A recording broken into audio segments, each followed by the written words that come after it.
Have you noticed the lack of riots? Have you noticed the lack of riots? We're in a coup.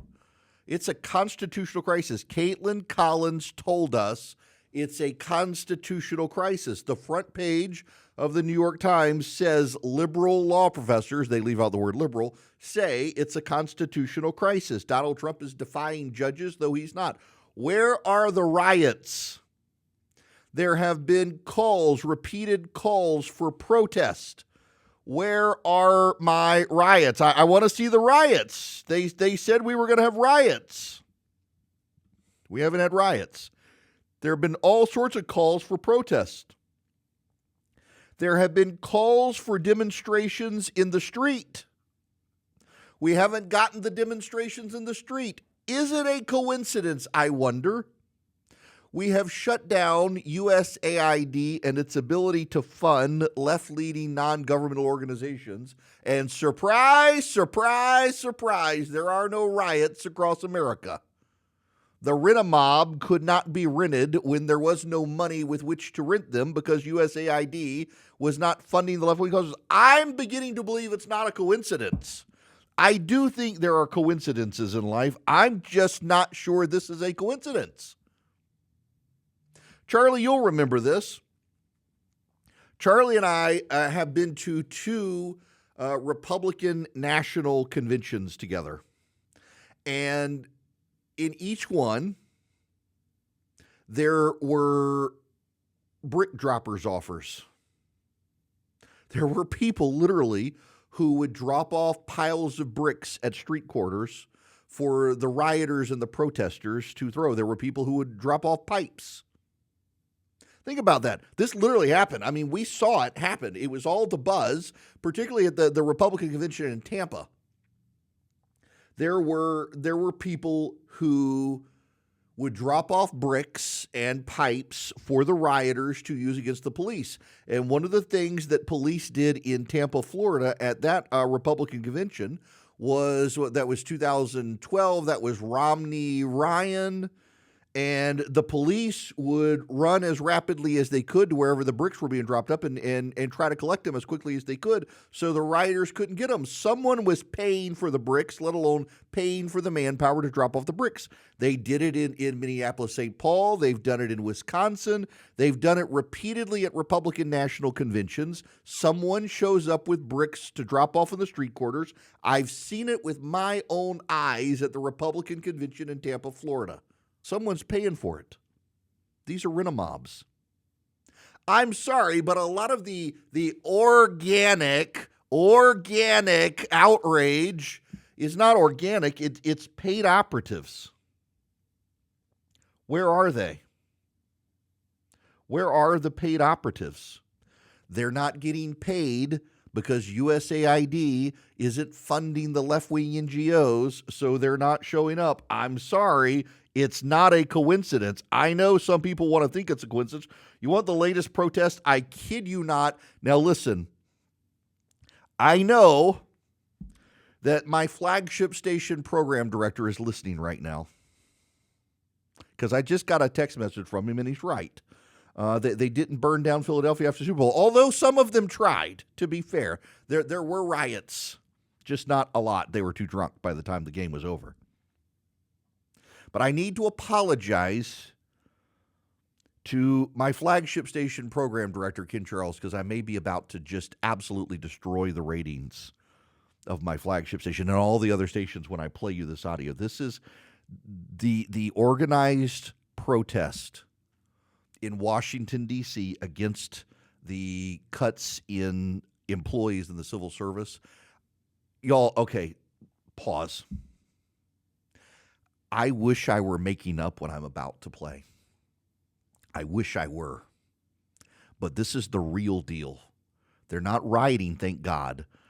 But I think I would rather a mostly peaceful but fiery protest than what they're subjecting us to. Which side are you on? Which side are you on? Tell me, which side are you on? Which side are you on? We'll fight against George. We'll fight Elon Musk.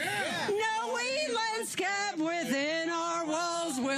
right from dawn to dusk. Oh, which side are you on? Which side are you on? Tell me. Which side are you on? Which side are you on? Trump's coming for our unions. He wants us all to fail. He wants us to bow to him, but we want him in jail. Oh, which side are you on? Which side are you on? Tell me. I gotta say, the tell me actually works better as kill me when you hear that song. Dear God, that's horrible. That's what they're up to. The unions. Hey, ho, ho. We will never go has been replaced by which side are you on? Kill me. Which side are you on? Oh, good Lord. And they're out of tune. This is it's going to kill the ratings if I were to keep playing that. I apologize, but that's it. Where are the protests? It's a coup, people. It's a coup. You got online, they're calling it a coup. On CNN, a constitutional crisis. The Democrats are telling the base, take to the streets. It's time to get violent. That's what they're saying. Democratic members of Congress are saying it's time to get violent. It's time to take to the streets, and no one's there. It is not a coincidence. No one is there because no one is at USAID to pay the NGOs to go find the rent-a-mob. That's what's going on here. By the way, Trump is, as I am here on air live right now, announcing the Department of Education will be canceling up to $100 million in education grants as well for DEI training. There goes all the funding. Now, what's all of this about, actually? It's about this from the press conference yesterday with Elon Musk and Donald Trump. This simple answer from Elon Musk summarizes everything that's going on right now and what it's actually about, so you have a sense of what's at stake here. So if there's not a good feedback loop from the people to the government, and if you have rule of the bureaucrat, or if the bureaucracy is in charge, and then what meaning does democracy actually have? If the people cannot vote and have their will be decided by their elected representatives in the form of the president and the Senate and the House, then we don't live in a democracy. We live in a bureaucracy. So it's incredibly important that we close that feedback loop, we fix that feedback loop, and that the public's elected representatives, the president, the House, and the Senate, decide what happens, as opposed to a large, unelected bureaucracy. Now, if you don't believe him, the American Civil Liberties Union gave away the game on social media just a little while ago. The ACLU, this is their claim, this is their quote from the ACLU, not only would such massive layoffs violate federal law, this is Donald Trump wanting to do mass layoffs in the federal bureaucracy, but this action would undermine the important and historic check that the career civil service has had on curbing abuses by the executive branch. This argument, well, I'm not going to use the R word because people don't like you to use the R word anymore. I'll just say tardre is the argument. You can figure out the Pig Latin for yourself. But what a stupid tardre argument. The ACLU believes that layoffs violate federal law and would undermine the historic check by the career civil service on curbing the abuses of the executive branch. The civil service played no role in the checks and balances of Washington, D.C. The civil service reports to the President of the United States. The civil service actually is employed by the president. They're not part of the constitutional structure. They're not part of this, but that's the giveaway here. That's why they are upset on the left, because there is this organized movement of progressive operations that feed into the federal bureaucracy and back out again to preserve not just their power, but their funding, their access to grants when they're not in power. And here comes Donald Trump with a sledgehammer, just taking it all out with a few executive orders, and they're rioting, except they're not, because there's no money to pay the people they would otherwise fund to go riot in the streets, because he's taken away the money.